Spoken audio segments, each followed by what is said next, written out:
Can a group of trained dancers still end up at the center of a cultural appropriation controversy? Hey guys, it's Jen, and I'm back with another case study specifically on CocaNButter and their 2022 single Deh Yah. To start, CocaNButter is a South Korean dance crew under MLD Entertainment and comprises 6 members: Rihye, Zisun, Gaga, Biki, Jilin, and Bibi. And they formed in 2018, built around hip-hop and dancehall, and most of them have spent years teaching weekly Afro and girls hip-hop classes in Korean dance studios. Additionally, they broke into the Korean mainstream after competing on Mnet's Street Woman Fighter in 2021 and officially debuted as a music group with their single Deh Yah on October 6, 2022 with a lineup of Rihye, Zisun, Gaga, and Biki. Yet, unlike most K-pop acts, CocaNButter didn't come up through a trainee system. They were dancers first, and this context matters for how this whole controversy plays out. The controversy is that Deh Yah drew significant backlash, particularly from Black, African, and African diaspora K-pop fans who saw it as another example of Black cultural extraction inside the Korean entertainment industry. But the criticism wasn't really about the choreography, it centered on the branding instead. Number 1 with the Jamaican patois title itself, which roughly translates to "I am here" or "I am present." Additionally, a feature from Korean rapper Kunta, a stage name drawn from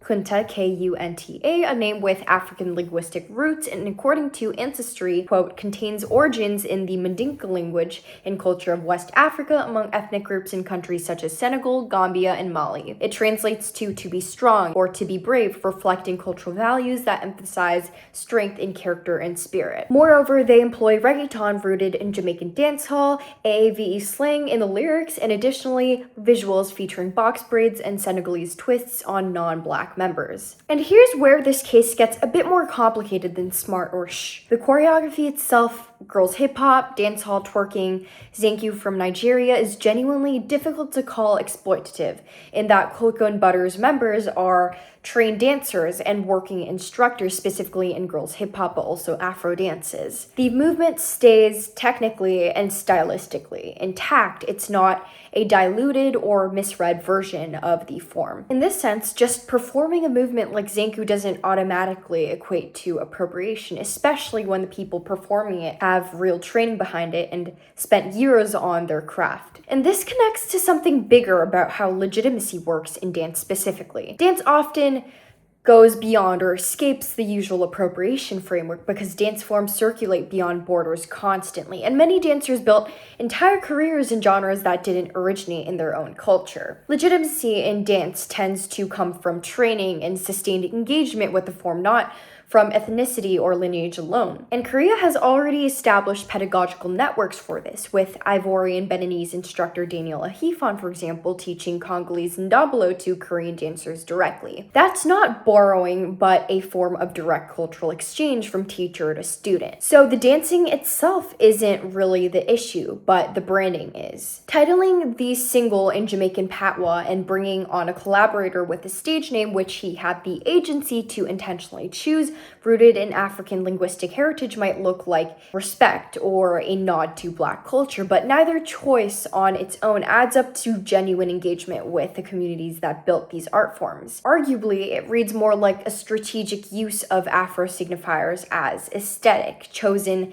because they signal something commercially valuable, specifically between 2022 and 2024, not because the people involved were in dialogue with the cultures those signifiers come from. And this gets slightly more uncomfortable once you factor in who's actually consuming this content. A significant share of the global K-pop fan base is Black, and Black audiences have played a real role in pushing K-pop into the global mainstream through social media and streaming. Which means that even when backlash breaks out over something like Deh Yah, that backlash still generates visibility, discourse, and engagement, for example, on platforms such as Reddit, all of which further circulates the song. And criticism becomes part of the marketing. There's no version of this where the outrage actually slows the content down. And this is what I call the Black fan paradox. A more cynical read to this that's worth sitting with is that CocaNButter entered the industry from a genuinely marginalized position with no trainee system, no idol survival show pipeline,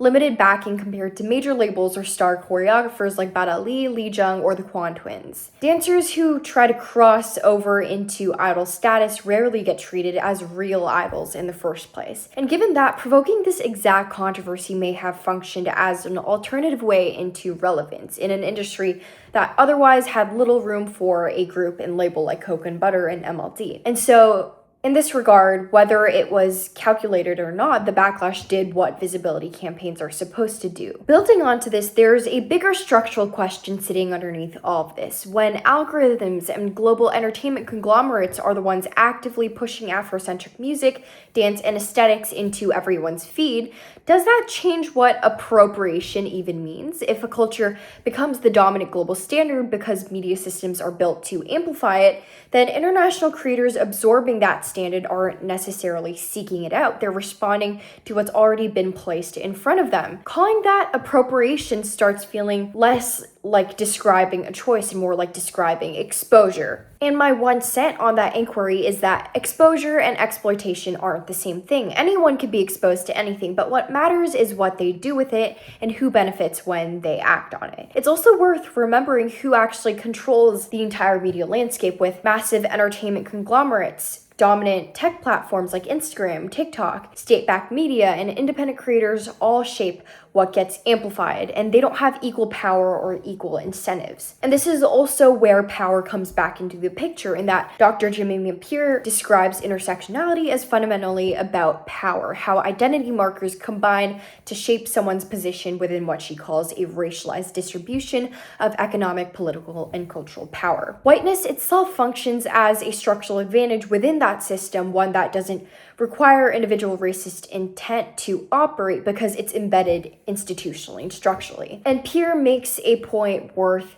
sitting with, in that she describes how racism isn't just ignorance about a group, but it's also a form of knowledge about the group. You can't hold disparaging feelings toward people you know nothing about, which complicates the easy defense that appropriation is just innocent unfamiliarity. You need to recognize that the systems producing these aesthetic trends often aren't ignorant of where they come from, but actually aware, and the borrowing happens anyway. And underneath all of this is the reality that dance itself operates as a business, a multi-billion-dollar business spanning entertainment, fitness, education, wellness, etc. And choreography for music videos, K-pop training programs, tours, corporate events, etc. all treat movement as a contracted commercial service. And social media adds another layer, in that it's often the main way a dancer builds visibility and gets recruited in the first place.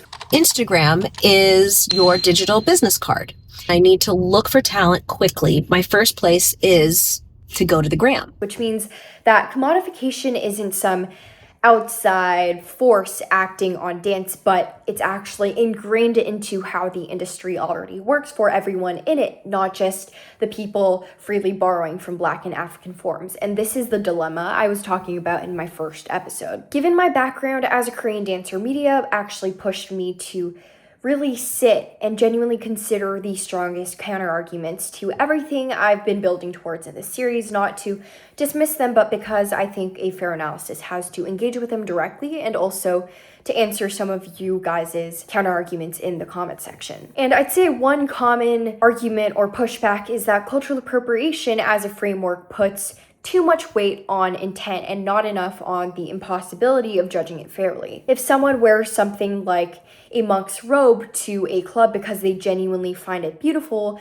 maybe they've even studied the religion, is that disrespectful? Critics of the appropriation framework argue no, intent matters, and policing someone's aesthetic choices without knowing their intent risks treating an entire culture as a monolith that reacts to everything the same way. There's no objective line for respectful enough, which means enforcement ends up depending on who's judging and how they personally feel that day. And a related argument substantiates this and pushes this further by describing how humans have always borrowed movement, style, aesthetics, customs from their neighbors, going back long before anyone had language for appropriation. And so telling someone they're not allowed to move their body a certain way because someone else did it first starts to sound more like ownership over things that were never actually ownable in the first place. And it feels more like policing, and it coerces people to kind of walk on eggshells. What are we allowed to do and what are we not allowed to do? But to present a sharper version of the counter-argument that doesn't just dismiss the appropriation contestations, picture a kid who always wears a certain shirt, gets mocked and bullied for it by his classmates, and then once the bullying stops, watches his former bullies start wearing the exact same shirt themselves. In this case, nobody owns the shirt design. The issue was never the shirt. It's that the same aesthetic worn by the people with power in that relationship arrives without the cost the original wearer paid for it. Appropriation in this frame isn't wrong because of this idea or concept of ownership, but it's actually fraught because of what came before it. It's histories of oppression and marginalization. And that connects to another argument about scale. Cultures with access to major studios, platforms, media companies, etc. can depict and borrow from almost anyone because it's profitable and nothing stops them. Cultures, on the other side, without that access don't get the same freedom to shape how they're seen. If a small group's remaining cultural symbols get flattened into a trend by much larger industry, that group has no real way to win the argument over what those symbols mean anymore. No matter how many times they explain the original context, the industry's version is the one everyone sees and consumes. And then there's the plainest version of the double standard laid out well in a widely cited Time piece on cornrows. The same hairstyle that reads as high fashion on a white celebrity and as a stereotype Latin liability on a black girl in a different neighborhood. That gap, not the hairstyle itself, is what a lot of this frustration is actually about. It's not that the borrowing happened, but it's actually about how the borrowing came with none of the risk the originators had always carried. Ultimately, I don't think any one of these arguments fully cancels out the other. Intent matters. Power and history also matter. And media sits in that ambiguity with dancers with real training and real respect for the movement itself are placed inside a branding and marketing machine that reached for Black cultural signifiers because they were commercially useful inside an industry that will keep doing this regardless of what we decide to call it. So whether we land on appropriation, exploitation, homage, or something in between, the more useful question might not be whether it's happening, because yes, it clearly is, but who's positioned to benefit from it and who's stuck arguing about what it means while everyone else moves on to the next trend that exploits marginalized culture.